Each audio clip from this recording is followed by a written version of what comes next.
ముఖ్యమంత్రిగా నీ ఇష్టం వచ్చినట్టు మాట్లాడుతున్నా. రండాల కొడుక, నువ్వు పార్కైతులు ఏం చేసినావు? మంత్రి హోదాలో మొత్తం వీడియో ఉంది. ఆమె మొత్తం మాకు 4 రోజులకే చెప్పింది నీ కథంతా. నన్ను బెదిరిస్తున్నాడు, నన్ను లొంగ తీసుకున్నాడు.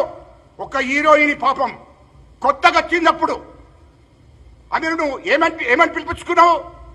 దానికి వాడు వాళ్ళు ఉచ్చానా కొడుకు, వాడు 6 ఎమ్మెల్యే వాడు నీకు తీసుకొచ్చింది వాస్తవం కాదా? వాడిని కార్లు ఎక్కించుకొచ్చింది వాస్తవం కాదా? పార్కాయత్కో మాట్లాడతామేంది రాబాయ్? చెప్పు నీ సంగతి. ఇది వాస్తవం కాదా? 6 ఎమ్మెల్యే అయినటోడు వాని కారులో ఎక్కించుకొని పార్కాయతులో దించి ఆ షూట్కు పంపించింది వాస్తవం కాదా? ఏందిరా అధికారాన్ని అడ్డం పెట్టుకొని సినిమా హీరోయిన్లనే వదలలేదు నువ్వు. ప్రతి ఆడపిల్లను వదలలే నువ్వు. నీ సంగతి మొత్తం చరిత్ర అంతా నా దగ్గర ఉంది. నా కొడుక మొత్తం నేను తీసుకున్నాను.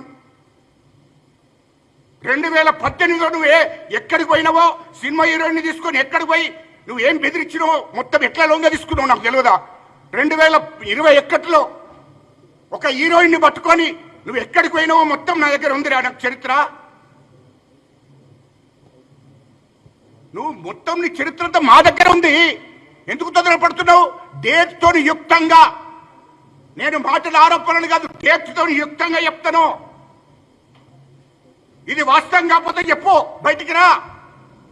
నా కొడుక నువ్వేం తమాషా చేస్తున్నావు ఇష్టం వచ్చినట్టు? రాష్ట్రాన్ని దోసుకుడు గాక ఇక్కడ రాష్ట్రంలో ఉన్నట్టు పాపం హీరోయిన్లు ఆడపిల్లలను కూడా నువ్వు లొంగ తీసుకున్నావు. నా కొడుక బ్లాక్మెయిల్ చేసి బెదిరించి, 1 కాదు 2 కాదు నీ గురించి చెప్తే మీడియా ముందట ఏం తమాషా చేస్తున్నావా?